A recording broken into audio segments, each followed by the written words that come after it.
Ayan o, isang magandang hapon mga kapatid. Ayan, pupunta tayo ngayon sa masan ni Tito Tans and Ignition.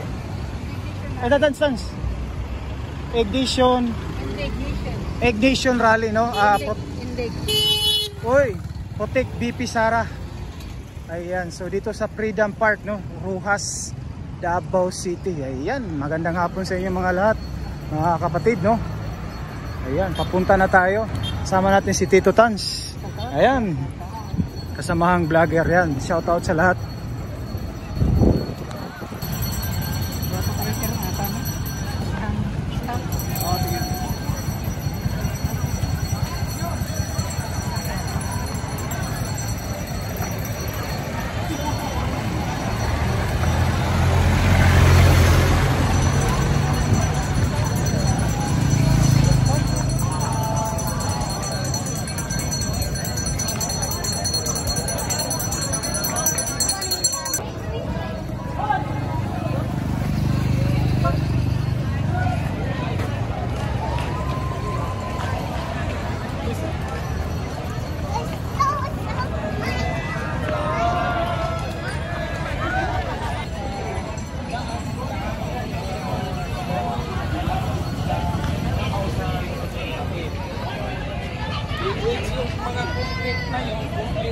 Nila ay walang bearing na yung kinaso nila kay BP Inday na which walang bearing yung kwan, hindi na pwede sagutin kasi walang katotohanan yung lahat ng ginawa ng kwan doon.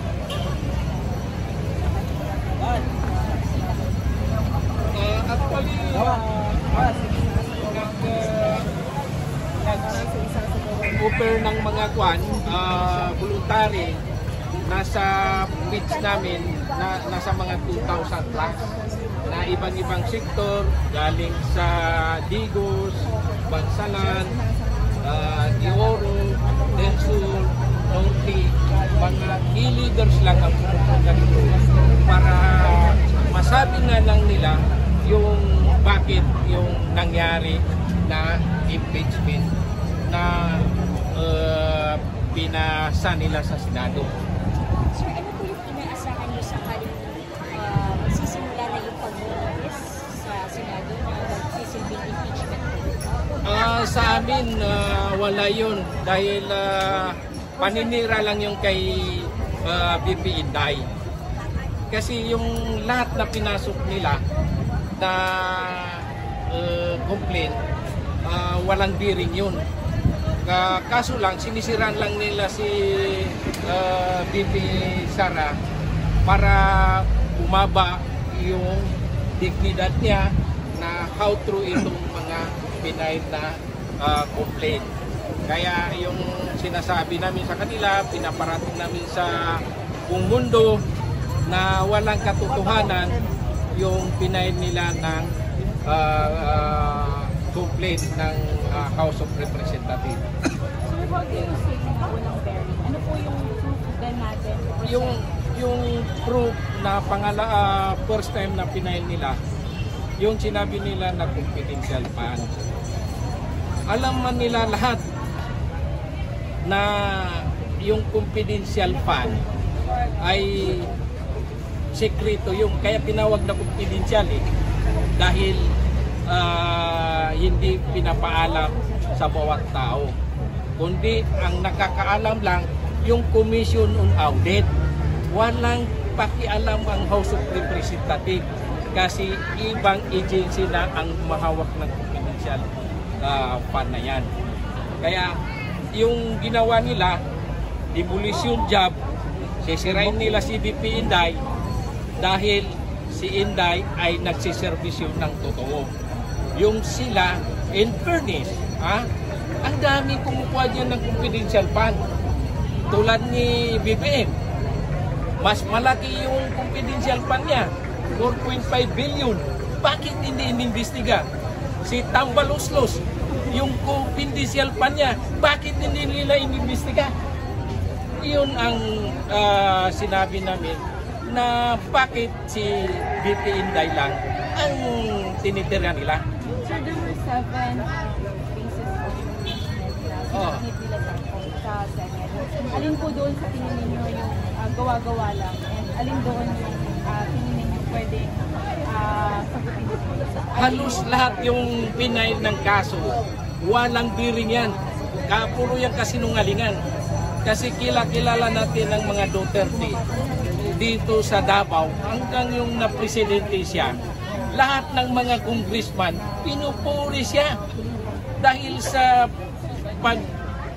pag-asinso ang Pilipinas, rinirespeto ang Pilipinas, ang mga OFW, rinirespeto dahil kay Presidente Duterte. What will be the next move of the supporters, sir, if the impeachment will go prosper in June after the result? Hindi kami titigil na ganito ginagawa namin hanggang hindi i-withdraw yung impeachment complaint. Pangalawa, hintay natin yung final na kaso ng Supreme Court na pina-comment si BBM at saka si Speaker, si Escudero at saka si Bersamin. Kung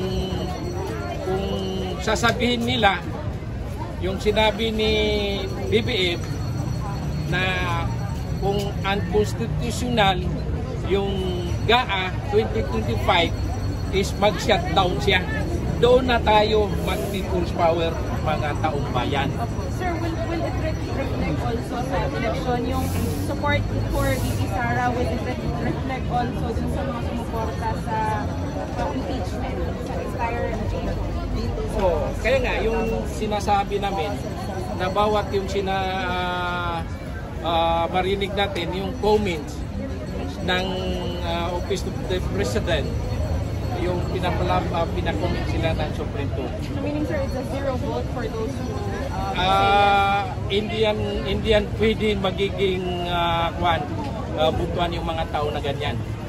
Wala silang sariling paninindigan. Sir, the voters of Mayor VP Sara for this election will no vote para sa mga kongresista na sure. Yes. No vote tayo lahat ng bumoto ng yes. Kasi yung dati si Duterte ang presidente, ang daming umahanga kay Duterte. Maganda ang pagtatakbo ni Presidente yung nagiging Presidente. Sir, kampante tayo, sir, na magiging zero vote ito sa iba pang regions na supporters ni Mayor Sara, VP Sara. Nalaman naman lahat ng buong Pilipino na yung lahat ng kasinungalingan, yung ginawa ng Tuadcom. Puro kasinungalingan. Walang biring yung ginawa nila. Kasi kung talagang patas sila, kung magbabatas talaga sila, lahat ng may confidential fund, ipatatawag nila.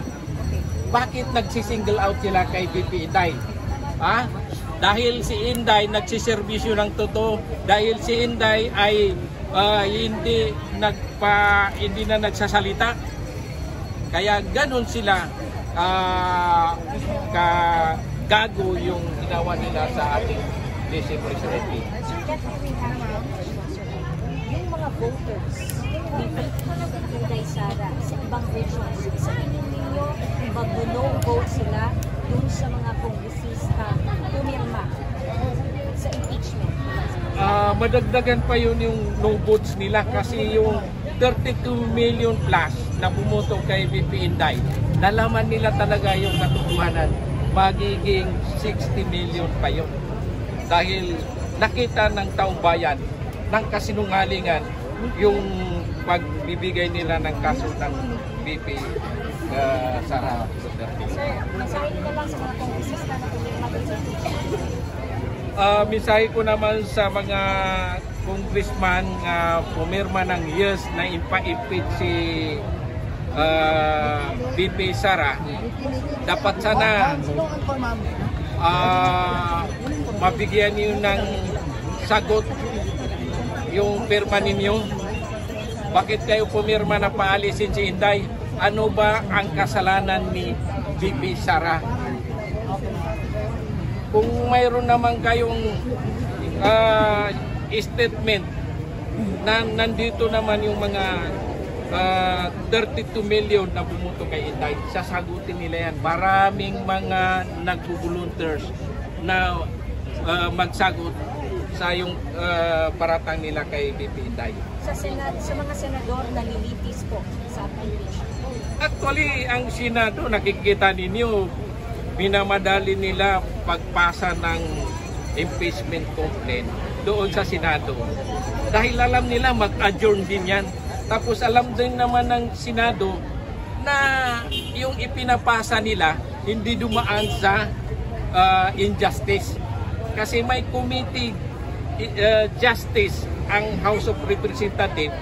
Bago yan ipasa, babasahin muna ng Committee of Justice sa House of Representatives para ma-approvean, idaan kay Speaker Martin Romualdez para ipasok nila sa Senado. Sa tingin niyo, sir, prosper sa tingin niyo? Hindi yan mag-prosper, ma'am. Hindi yan mag-prosper kasi hindi dumaan sa kwan pamaraan. Sir, going back to sinabi ko ninyo, possible there will be a people power if pursue talaga yung impeachment. Kaano tayo kakampanya, sir, na we can attain the people power just to oppose the impeachment?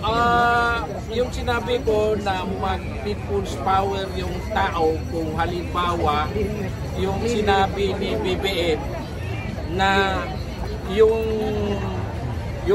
decision ng Supreme Court, kung sasabihin niya na unconstitutional, doon mag-people's power yung tao. Dahil yung Supreme Court ay walang kinikilangan yan. Alam nila ang batas. Sila ang pinaka-hit. Sila ang gumagawa ng pamamalakad sa gobyerno. So are you referring to